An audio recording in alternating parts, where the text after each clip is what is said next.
Very good evening.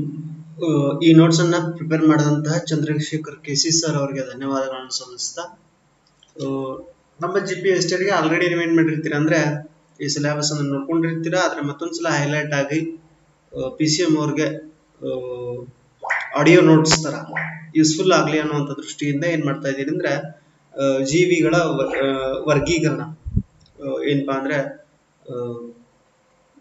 ಕಾರ್ಡೇಟಾಗಳು ಮತ್ತು ಕಶೇರುಗಳು ಮತ್ತು ಅಕಶೇರುಗಳ ನಡುವಿನ ವರ್ಗೀಕರಣವನ್ನ, ಆಮೇಲೆ ಅಲ್ಲಿ ಬರುವಂತಕ್ಕಂಥ 5 ಗುಂಪುಗಳು, ಇಲ್ಲಿ ಬರ್ತಕ್ಕಂಥ 8 ಗುಂಪುಗಳ ಬಗ್ಗೆ ವಿವರವಾಗಿ ಏನ್ ಮಾಡ್ತಾ ಹೋಗೋಣ ಅಂದ್ರೆ ಅಭ್ಯಾಸ ಮಾಡೋಣ. ಅದ್ರ ಜೊತೆಗೆ ಏನಪ್ಪಾ ಅಂದ್ರೆ ಈ ಚಾಪ್ಟರ್ ನ ತುಂಬಾ ವಿವರವಾಗಿ ಅಧ್ಯಯನ ಮಾಡಂತ ಸಿಲೆಬಸ್ ಅಲ್ಲೇ ಕೇಳಿದಾರೆ. ಅದಕ್ಕೆ ಒಂದು ಸ್ವಲ್ಪ ಡೆಪ್ತ್ ಆಗಿ ಶಾರ್ಟ್ ಕ್ಲಿಪ್ ಗಳಲ್ಲಿ ಮಾಡ್ತಾ ಹೋಗ್ತೀನಿ. ಹಾಗಾದ್ರೆ first of all very important concept ವರ್ಗೀಕರಣ ಮತ್ತು ವಿಕಾಸ. ಎಲ್ಲಾ ಜೀವಿಗಳನ್ನ ಅವುಗಳ ದೇಹ ರಚನೆ ಮತ್ತು ಕಾರ್ಯಗಳ ಆಧಾರದ ಮೇಲೆ ಗುರುತಿಸಲಾಗಿದೆ. ಅದೇ ಆಧಾರದ ಮೇಲೆ ಅವುಗಳನ್ನ ಏನ್ ಮಾಡಲಾಗಿದೆ ಅಂದ್ರೆ ವರ್ಗೀಕರಿಸಲಾಗಿದೆ. ಕೆಲವು ಗುಣಲಕ್ಷಣಗಳು ಜೀವಿಗಳ ದೇಹ ರಚನೆಯ ವಿನ್ಯಾಸದಲ್ಲಿ ಬೇರೆ ಬೇರೆ ಜೀವಿಗಿಂತ ವಿಸ್ತೃತ ಶ್ರೇಣಿಯ ಬದಲಾವಣೆಗಳನ್ನು ಉಂಟು ಮಾಡ್ತವ. ಇದರಲ್ಲಿ ಸಮಯವೂ ಕೂಡ ಏನ್ ಮಾಡ್ತದಂತಂದ್ರೆ ತನ್ನದೇ ಆದ ಪಾತ್ರವನ್ನು ಒಳಗೊಂಡಿರ್ತದ. ಆದ್ದರಿಂದ ಜೀವಿಯ ದೇಹ ರಚನಾ ವಿನ್ಯಾಸವು ಒಮ್ಮೆ ರೂಪುಗೊಂಡ ನಂತರ ಆ ಜೀವಿಯಲ್ಲಿ ಮುಂದೆ ರೂಪುಗೊಳ್ಳಬಹುದಾದ ರಚನಾ ವಿನ್ಯಾಸಗಳ ಮೇಲೆ ಹಿಂದೆ ಉಂಟಾದಂತಹ ಬದಲಾವಣೆಗಳು ಪರಿಣಾಮವನ್ನ ಬೀರ್ತಾ ಹೋಗ್ತವ. ಇನ್ನು ಚಾರ್ಲ್ಸ್ ಡಾರ್ವಿನ್ ಅವರು 1859ರಲ್ಲಿ ಮೊದಲಿಗೆ ವಿಕಾಸವಾದ ಜೀವ ವಿಕಾಸ ಸಿದ್ಧಾಂತದ ಪಿತಾಮಹ ಅಂತ ಕರಿತೀವಿ ನಾವು ಅವನ್ನ. ಯಾರನ್ನ? ಚಾರ್ಲ್ಸ್ ಡಾರ್ವಿನ್ ಅವರನ್ನ. ಹೌದಾ? ವಿಕಾಸವಾದದ ಬಗ್ಗೆ ಬರೆದಂತ ಪುಸ್ತಕ ಯಾವುದು? ಜೀವಿಗಳ ಉಗಮ, ದ ಒರಿಜಿನ್ ಆಫ್ ಸ್ಪೀಸಿಸ್. ಹೌದಾ? ಈ ಪುಸ್ತಕದಲ್ಲಿ ಅವರು ಜೀವ ವಿಕಾಸದ ಬಗ್ಗೆ ಬರೆದಿದ್ದಾರೆ. ಹಾಗಾದ್ರೆ ಯಾವ ಜೀವಿಗಳು ಪ್ರಾಚೀನ ಜೀವಿಗಳು ಅಂತ ಕರಿತೀವಿ, ಅವುಗಳ ನಡುವಿನ ಏನಪ್ಪಾ ಅಂದ್ರೆ ನವೀನ ಜೀವಿಗಳಿಗಿಂತ ಅವು ಹೇಗೆ ಭಿನ್ನವಾಗಿದಾವ? ಪ್ರಾಚೀನ ಮತ್ತು ಸರಳ ರೀತಿಯ ದೇಹ ರಚನೆಯನ್ನ ಹೊಂದಿರುವಂತಹ ಜೀವಿಗಳು ಪ್ರಾಚೀನ ಜೀವಿಗಳು. ಅವುಗಳನ್ನ ಮುಖ್ಯವಾಗಿ ನಾವು ಪ್ರೋಕ್ಯಾರಿಯೋಟ್ ಅಂತ ಕೂಡ ಕರೀಬಹುದು. ನವೀನ ಜೀವಿಗಳಿಗೆ ಹೋಲಿಸಿದಾಗ ಇತ್ತೀಚೆಗೆ ಜೀವಿಗಳ ಪುರಾತನ ಗುಣಗಳಿಗೆ ಸಂಬಂಧಿಸಿದಂತೆ ನಿರ್ದಿಷ್ಟ ಬದಲಾವಣೆಗಳಾಗಿರೋದು ನಮ್ಗೆ ಕಂಡು ಬರ್ತದೆ. ಏನೋ ಹಳೆಯ ಜೀವಿಗಳು ಅಥವಾ ಪ್ರಾಚೀನ ಜೀವಿಗಳು ಮತ್ತು ಈಗಿನ ಜೀವಿಗಳಲ್ಲಿ ಏನ್ ವ್ಯತ್ಯಾಸ ಇದೆ ಅನ್ನೋದು ನಮ್ಗೆ ಕಂಡು ಬರ್ತದೆ. ಜೀವಿಗಳ ರಚನೆಯ ಸಂಕೀರ್ಣತೆಗೂ ವಿಕಾಸದ ಅವಧಿಗೂ ಸಂಬಂಧ ಇರೋದ್ರಿಂದ, ಜೀವಿಗಳ ರಚನೆಯ ಸಂಕೀರ್ಣತೆಗೂ ಮತ್ತು ವಿಕಾಸದ ಅವಧಿಗೂ ಸಂಬಂಧ ಇರೋದ್ರಿಂದ ಪ್ರಾಚೀನ ಜೀವಿಗಳು ಸರಳ ಮತ್ತು ನವೀನ ಜೀವಿಗಳ ಸಂಕೀರ್ಣ ರಚನೆಯನ್ನ ಹೊಂದಿರ್ತಾವ. ಉದಾಹರಣೆಗೆ ಅಮೀಬಾ ಪ್ರಾಚೀನ ಜೀವಿ ಆದ್ರೆ ನಕ್ಷತ್ರ ಮೀನು ನವೀನ ಜೀವಿ ಆಗುತ್ತೆ. ಯಾಕಂದ್ರೆ ಅಮೀಬಾಕ್ಕೆ ಮತ್ತು ನಕ್ಷತ್ರ ಮೀನಕ್ಕೆ ಹೋಲಿಸಿದ್ರೆ ಹಲವಾರು ಬದಲಾವಣೆಗಳನ್ನ ಕಾಣ್ತೀವಿ. ಅಮೀಬಾದಲ್ಲಿ ಒಂದೇ ಒಂದು ಕೋಶ ಎಲ್ಲ ಕಾರ್ಯಗಳನ್ನ ನಿರ್ವಹಿಸಬೇಕು. ಆದ್ರೆ ನಕ್ಷತ್ರ ಮೀನಿನಲ್ಲಿ ಬೇರೆ ಬೇರೆ ಕಾರ್ಯಗಳನ್ನ ನಿರ್ವಹಿಸ್ಲಿಕ್ಕೆ ಬೇರೆ ಬೇರೆ ಏನಪ್ಪಾ ಅಂದ್ರೆ ಜೀವಕೋಶಗಳು, ಅಂಗಗಳು ಏನ್ ಮಾಡ್ತಾವ ಅಂದ್ರೆ ಕಾರ್ಯನಿರ್ವಹಿಸ್ತಾವ. ಹಾಗಾದ್ರೆ ಮುಂದುವರೆದ ಜೀವಿಗಳು ಹಾಗೂ ಸಂಕೀರ್ಣ ಜೀವಿಗಳು ಒಂದೇ ರೀತಿಯಲ್ಲವೇ? ಹೌದಾ? ಏಕೆ ಅಂತ ಕೇಳ್ತಾರೆ. ಮುಂದುವರೆದ ಜೀವಿಗಳು ಹಾಗೂ ಸಂಕೀರ್ಣ ಜೀವಿಗಳು ಒಂದೇ ರೀತಿಯಲ್ಲಿ ಇವೆ ಎಂಬುದು ಎಲ್ಲಾ ಸಂದರ್ಭಗಳಲ್ಲೂ ಸತ್ಯವಲ್ಲ. ಯಾಕಂದ್ರೆ ವಿಕಾಸವಾದದ ಪ್ರಕಾರ ಕಾಲ ಕಳೆದಂತೆ ಮುಂದುವರೆದ ಜೀವಿಗಳು ಸಂಕೀರ್ಣ ಜೀವಿಗಳಾಗಿ ರೂಪುಗೊಂಡಿರುವುದನ್ನ ನಾವು ತಿಳಿತೀವಿ. ಹೌದಾ? ಆಮೇಲೆ ಹಲವಾರು ಮುಂದುವರೆದ ಜೀವಿಗಳು ಏನಪ್ಪಾ ಅಂದ್ರೆ ಸಂಕೀರ್ಣ ಜೀವಿಗಳಾಗಿ ಮಾರ್ಪಾಡ್ತಾವ. ಕೆಲವು ಯಾವ ಪರಿಸರಕ್ಕೆ ಹೊಂದಿಕೊಳ್ತಾವ ಅವು ಮತ್ತಿಷ್ಟು ಸಂಕೀರ್ಣವಾಗ್ಲಿಕ್ಕೆ ಪ್ರಾರಂಭಿಸ್ತಾವ. ಯಾವ ಪರಿಸರಕ್ಕೆ ಹೊಂದಿಕೊಳ್ಳಿಕ್ ಸಾಧ್ಯ ಆಗೋದಿಲ್ಲ ಅವೇನಪ್ಪಾ ಅಂದ್ರೆ ಮತ್ತೆ ಏನು ತಮ್ಮ ದೇಹದಲ್ಲಿ ಬದಲಾವಣೆಗಳನ್ನ ಮಾಡ್ತಾ ಮಾಡ್ತಾ ಕ್ಷೀಣಿಸ್ತಾನು ಹೋಗ್ಬೋದು. ಹೌದಾ?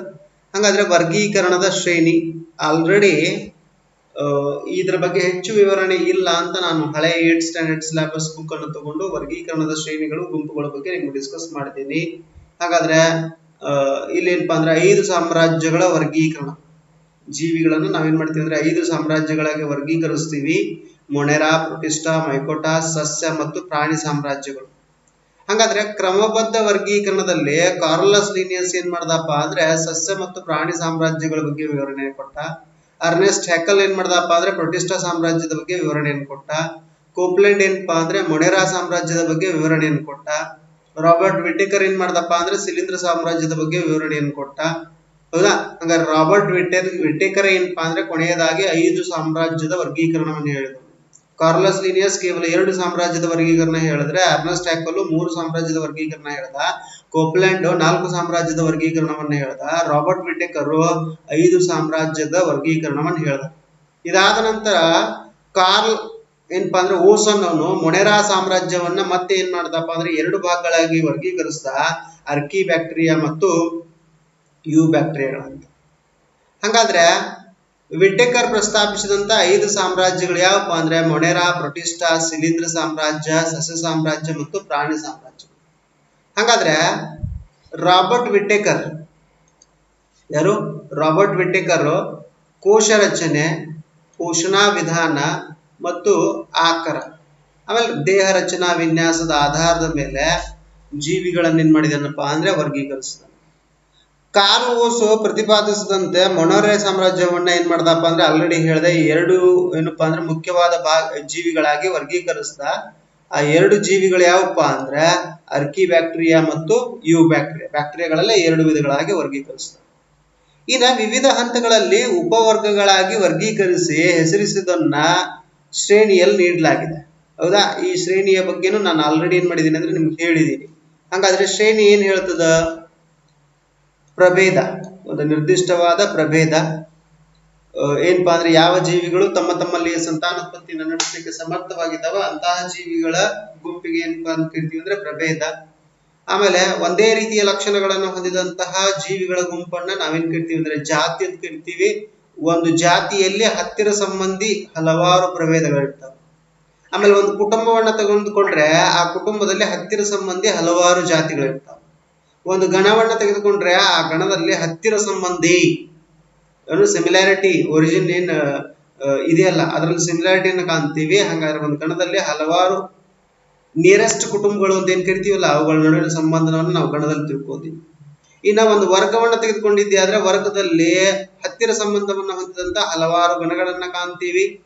ಆಮೇಲೆ ವಿಭಾಗ, ವಂಶ ಅಥವಾ ಅದನ್ನ ವಿಭಾಗ ಅಂತ ಕರಿತೀವಿ. ವಂಶದಲ್ಲಿ ಹತ್ತಿರ ಸಂಬಂಧ ಹೊಂದಿದಂತಹ ಹಲವಾರು ವರ್ಗಗಳನ್ನ ಕಾಣ್ತೀವಿ. ಒಂದು ಸಾಮ್ರಾಜ್ಯದಲ್ಲಿ ನಿರ್ದಿಷ್ಟವಾದ ಕೆಲವು ಜೀವಿಗಳನ್ನ ಕಾಣ್ತೀವಿ. ಅವು ನಿರ್ದಿಷ್ಟವಾದ ವಂಶಕ್ಕೆ ಸೇರಿದಂತ ಹಲವಾರು ಜೀವಿಗಳಿರ್ತಾವೆ. ಹೌದಾ? ಹಾಗಾದ್ರೆ ಸಾಮ್ರಾಜ್ಯಗಳನ್ನ ಒಟ್ಟೇನ್ ಮಾಡಿದೀವಿ ಅಂದ್ರೆ ನಾವು 5 ಸಾಮ್ರಾಜ್ಯಗಳಾಗಿ ವರ್ಗೀಕರಿಸಿದೀವಿ. ಆ 5 ಸಾಮ್ರಾಜ್ಯಗಳು ಯಾವ ಅನ್ನೋದನ್ನ ನಾನು ಆಲ್ರೆಡಿ ಹೇಳಿದ್ದೀನಿ. ಹಾಗಾದ್ರೆ ಈಗ ಏನ್ ಮಾಡೋಣಪ್ಪ ಅಂದ್ರೆ ಪ್ರಭೇದ. ನಾನು ಪ್ರಭೇದ ಡೆಫಿನೇಷನ್ ಕೊಟ್ಟೆ. ಏನಪ್ಪಾ ಪ್ರಭೇದ? ಪ್ರಭೇದ ಜೀವಿಗಳ ವರ್ಗೀಕರಣದ ಮೂಲ ಘಟಕ. ತಮ್ಮನ್ನೇ ಹೋಲುವಂತಹ ಮರಿಜೀವಿಗಳನ್ನ ಸಂತಾನೋತ್ಪತ್ತಿ ಮಾಡುವಂತಹ ಅಥವಾ ಏನೋ ಮರಿಜೀವಿಗಳು ಫಲಿತ ಜೀವಿಗಳಾಗಿರುವಂತಹ ಸಮೂಹವನ್ನ ನಾವೇನ್ ಕರಿತೀವಪ್ಪ ಅಂದ್ರೆ ಪ್ರಭೇದ ಅಂತ ಕರಿತೀವಿ. ಹಾಗಾದ್ರೆ ವಿಟೇಕರ್ ಪ್ರತಿಪಾದಿಸಿದಂತ 5 ಸಾಮ್ರಾಜ್ಯಗಳ ವರ್ಗೀಕರಣವನ್ನು ನೋಡಿದ್ದೆ ಆದ್ರೆ ಅವನೇನ್ ಮಾಡ್ದಂದ್ರೆ ಜೀವಿಗಳನ್ನ ಮುಖ್ಯವಾಗಿ 2 ಗುಂಪುಗಳಾಗಿ ವರ್ಗೀಕರಿಸಿದ. ಅವ್ಯಾವಪ್ಪ ಅಂದ್ರೆ ಪ್ರೋಕ್ಯಾರಿಯೋಟ್ಗಳು ಮತ್ತೆ ಯೂಕ್ಯಾರಿಯೋಟ್ಗಳು. ಪ್ರೋಕ್ಯಾರಿಯೋಟ್ಗಳು ಮತ್ತೆ ಅವು ಯೂಕ್ಯಾರಿಯೋಟ್ಗಳು.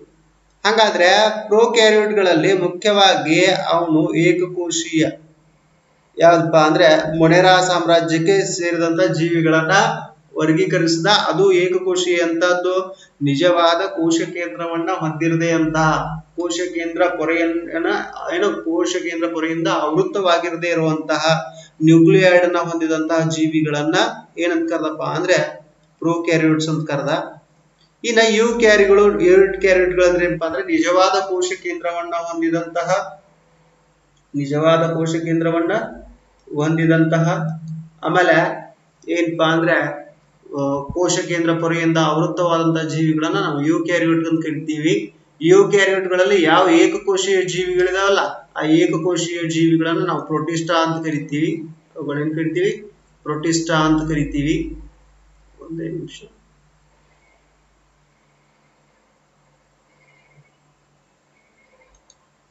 ಹಂಗಾದ್ರೆ ಅವುಗಳನ್ನ ಏನ್ ಕರಿತೀವಪ್ಪ ಅಂದ್ರೆ ಪ್ರೋಟಿಸ್ಟಾ ಅಂತ ಕರಿತೀವಿ. ಇನ್ನ ಬಹುಕೋಶೀಯದಲ್ಲಿ ಮತ್ತೇನ್ ಮಾಡ್ದಪ್ಪ ಅಂದ್ರೆ ಅವನು 2 ರೀತಿಯಾಗಿ ವರ್ಗೀಕರಿಸ್ದ. ಬಹುಕೋಶೀಯದಲ್ಲಿ ಮತ್ತೇನ್ ಮಾಡ್ದ? 2 ರೀತಿಯಾಗಿ ವರ್ಗೀಕರಿಸ್ದ. ಅವು ಯಾವಪ್ಪ ಅಂದ್ರ